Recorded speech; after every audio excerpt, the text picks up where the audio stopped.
m'intéresse dans cette histoire, personnellement, c'est que les deux entités OIF, l'Organisation internationale de la francophonie, avec l'Alexo, puissent à deux encourager le travail de la traduction, et du coup de la littérature, et du coup de l'édition, etc.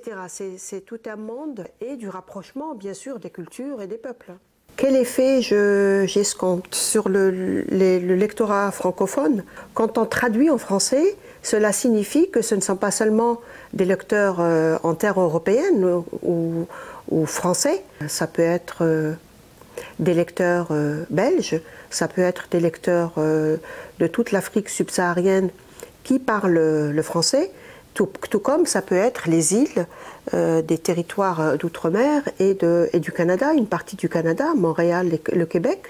Donc l'effet escompté, c'est de donner le goût de cette culture qui est très vaste et de donner surtout le goût, le plaisir de rentrer dans une histoire telle que racontée par Amir Arnim, qui est ancrée dans des événements historiques importants du XXe siècle, à partir du moment de la lutte pour l'indépendance de la Tunisie, et de donner, à travers ça, de donner à lire tout ce que les narrateurs et les narratrices racontent, mais avec du plaisir.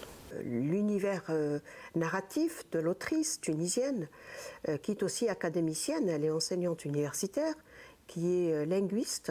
Ce que j'ai pu découvrir, c'est la richesse de sa langue, la richesse de son style, allant d'un personnage à l'autre, puisque les personnages sont une douzaine à peu près, c'est-à-dire les narrateurs en fait, c'est tout simplement des narrateurs, il y en a plusieurs voix, et une polyphonie de voix. C'était d'essayer de m'adapter et de trouver en français des formulations qui soient proches de la langue de ces narrateurs et de ces narratrices-là, qui viennent de milieux très différents.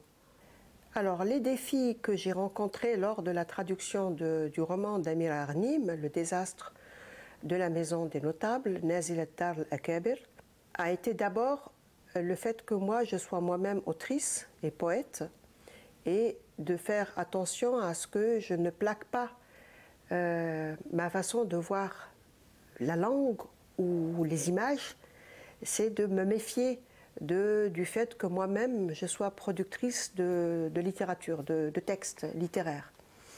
Ça, c'était la première crainte. Ensuite, le défi, c'était de naviguer entre l'arabe moderne, qu'on appelle moderne, voilà, l'arabe écrit, qui est censé être compris par les arabophones, du reste, les locuteurs, les lecteurs. Et ça, d'une part, et de d'autre part, il y avait aussi toute la langue très riche et la culture tunisienne. Ça, c'était aussi des moments assez délicats parce que je devais passer un peu plus de temps pour pouvoir leur trouver leur équivalence, l'image, retrouver un peu l'ambiance et tout en respectant le récit de l'autrice. Réussir à trouver une fluidité du texte, ce qui est peut-être le défi le plus difficile, pour que le lecteur francophone, qu'il soit français ou d'ailleurs, puisse se retrouver sans avoir l'impression qu'il est en train de lire l'arabe, mais en même temps de se dire « ce texte n'a pas été écrit en français ». Rester dans ces eaux-là. En quoi le prix Ibn Khaldoun Léopold Sédar Senghor met-il en valeur le travail des traducteurs?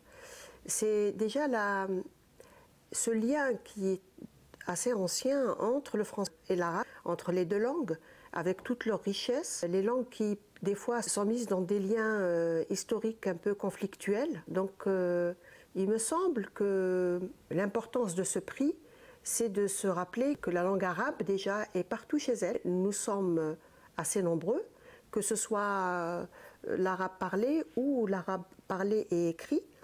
Donc il me semble que ça favorise justement ce lien qui doit perdurer.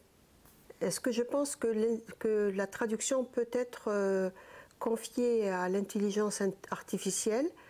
Confiée, non. L'intelligence artificielle, comme pour tout le reste des sciences ou des techniques, peut éventuellement peut-être aider ou gagner du temps d'un point de vue technique, mais ne peut pas remplacer le travail de l'être humain, ne peut pas remplacer l'âme d'une traductrice ou d'un traducteur.